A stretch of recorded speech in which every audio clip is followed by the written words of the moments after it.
So, welcome today. I am really excited to have a guest with us. And for anybody who's been watching this channel long enough, you might recognize the face or recognize the name.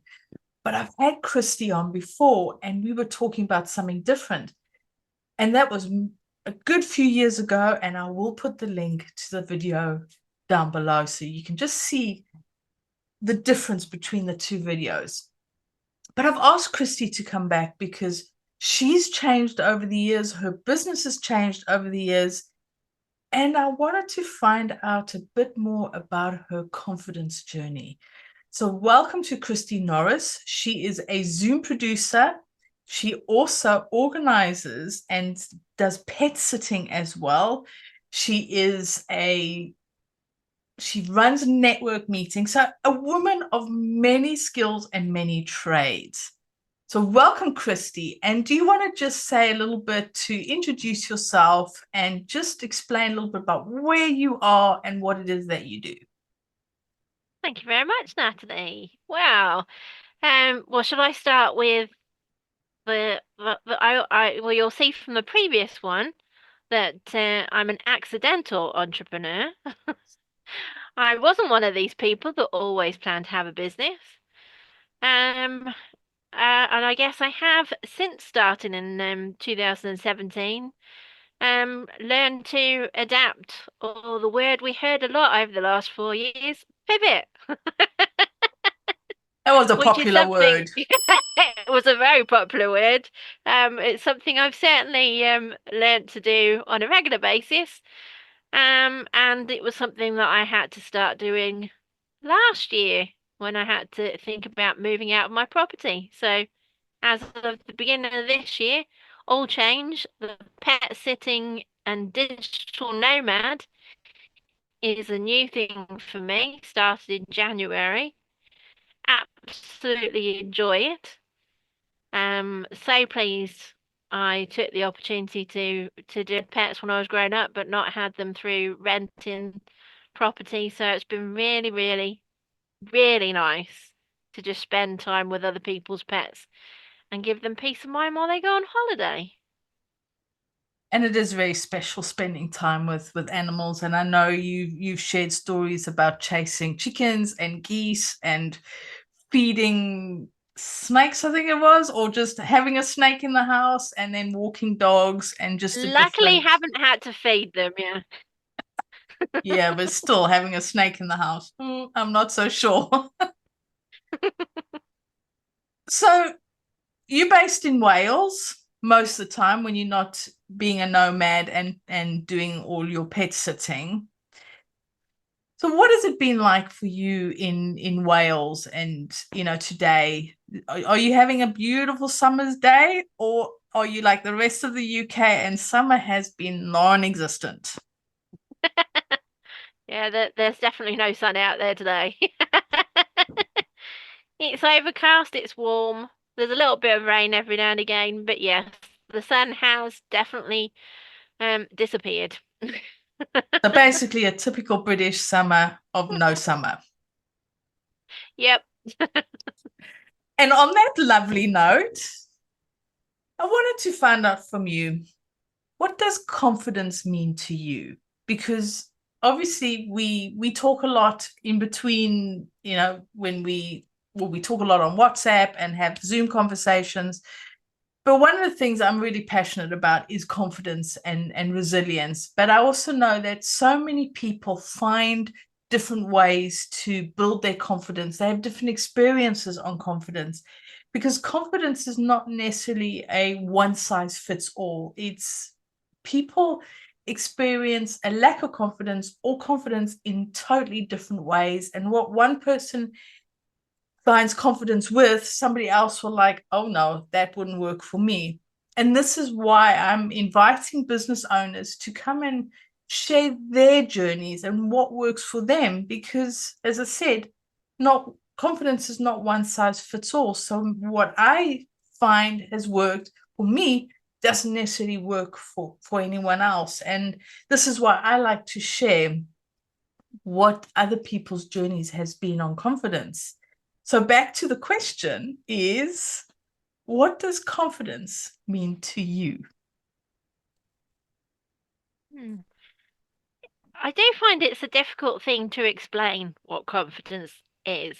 Um, and I don't think people are confident. Any one person is confident 100% of the time. Because I think it's yeah, it's just not. Um, yeah, it's trying to explain the meaning, isn't it? Um, Rather than explain the meaning, one thing I will say that's helped build my confidence for the change that I've had to make this year is sharing with people. Now, I'm a good listener. I like listening to people and I like being able to help wherever I can. But I am not somebody who has always been good at asking for help. So, the one thing I would say is I have grown more confident in asking for the help, in sharing what has happened, in understanding that it's more that whole thing of nobody's got a perfect life. There's always going to be downs and that ups and downs, and just to be open when you've have an issue and talk to people and not be. I think not be defensive about it as well, because sometimes it can be so easy to take what people say as a criticism then, rather than just being open to the advice. And I am so pleased that when I was given notice of my property, that I just spoke to lots of people. What am I going to do? Because by talking, so I would definitely recommend talking to people that you trust to help build your confidence. Um, that helped me build a plan as to what I was going to do in January when I moved out. I had no clue about house and pet sitting, wasn't even on my radar. And so I have realized now and going forward that will always be my thing, is to make sure if I don't know where I'm going to go, talk to the people that I know, like, and trust, because at the end of the day, just be open, listen to the ideas, and who knows where it might take you. So I know it doesn't quite answer the question of what do I think confidence is, but I hope that helps somebody when they feel they need to build confidence in some way. Talk to people, please, just talk to people.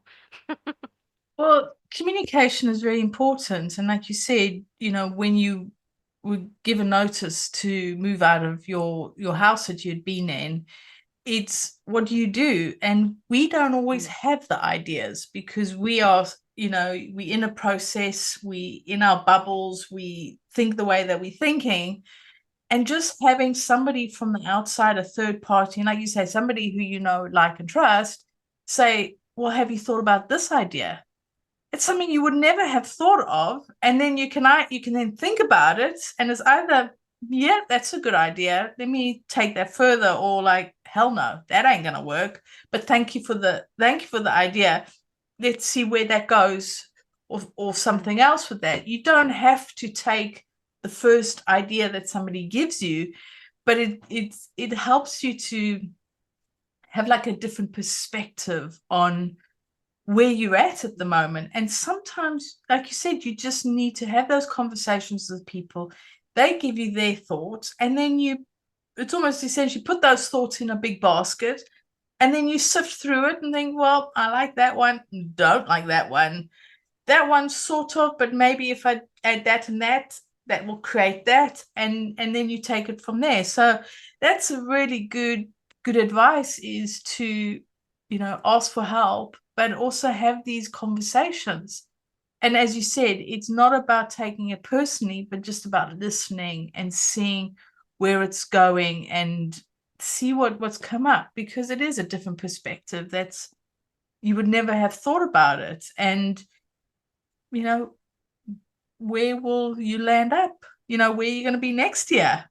Who knows? And the thing is, this is, I think, so important, is that things can change, and we all have the power to change things. But sometimes we just need a little bit of guidance, a little bit of help. So that sounds really like good advice to, but as you said, it's speak to people who you trust, who you admire, who you respect. It's not just speaking to any old person in the street or anything. It's get the right answers from the right people, Mm. essentially. Yeah, and I think the other thing is that people do surprise you with what ideas they come back with, and it is also like you say, they might come back and say, well, you should be doing this because they in their vision they can quite clearly see you do that. But for you at that particular time, it might not feel like you can. But it again, it's given you an idea to sort of sit a while with, and it might not be something you do this year, but it might be something that, well, actually, I'm now at the point I see where you're coming from, and now I'm going to give that a go. Oh, that's really interesting. And you did mention the word should. The shoulding all over yourself. You should do that. So Yeah. my little top tip, personal opinion is if somebody says you should be doing something, maybe ask them, do I really should be doing it, or is it a suggestion that I should think that I can think about? So see what words people are using. This is just my audience know that the shoulding is a the shoulding all over yourself. But yeah, just listen to what people have to say. And the great thing is you don't have to take it. You don't have to do it. Just see what's out there. It's like going into a sweetie shop, isn't it? And just looking around at all the little sweeties and the shopkeeper saying, well, these toffees are really nice. You might think, no, I'm not in the mood for toffees. I don't want toffees, but I want to try those ones. And it's your choice. It's your choice.